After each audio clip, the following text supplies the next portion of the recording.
வணக்கம். இந்திய அறிவியல்ல நடக்கிற சில சுவாரஸ்யமான விஷயங்கள பத்தி இப்போ நாம சுருக்கமா பார்க்கலாம் வாங்க. எடுத்த உடனே ஒரு சர்ப்ரைஸ். சமீபத்துல நம்பவே முடியாத அளவுக்கு 3000 புது நட்சத்திரங்களை கண்டுபிடிச்சிருக்காங்க. இதுல ஹைலைட் என்ன தெரியுமா?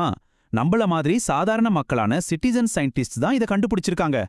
விண்வெளியில நம்ம இப்படி ஜெயிச்சிட்டு இருந்தாலும் நம்ம பூமியில நாம சந்திக்கிற சில பெரிய ஆபத்துகளையும் கவனிக்கணும். முக்கியமா இந்த கிளைமேட் சேஞ்சால நம்மூர்ல விளையிற மஞ்சள், மிளகு, அப்புறம் ஏலக்காய் விளைச்சல் ரொம்பவே பாதிக்கப்படுது.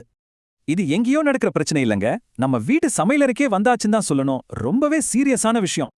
இந்த பூமி சார்ந்த பிரச்சனைகள் ஒரு பக்கம் இருந்தாலும் நம்ம சயின்ஸ் மறுபடியும் விண்வெளியை நோக்கி பாய ஆரம்பிச்சிருக்கு.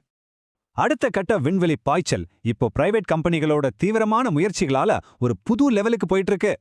குறிப்பா சொல்லணும்னா ஸ்கைரூட் ஏரோஸ்பேஸ் கம்பெனியோட விக்ரம்-1 பிரைவேட் ராக்கெட் டெஸ்டிங் இப்போ ரொம்பவே மும்முரமா நடந்துட்டு இருக்கு. சரி, விண்வெளியை வெல்ற நாம நமக்கு சாப்பாடு போடுற இந்த மண்ணையும் காப்பாத்துவோமா?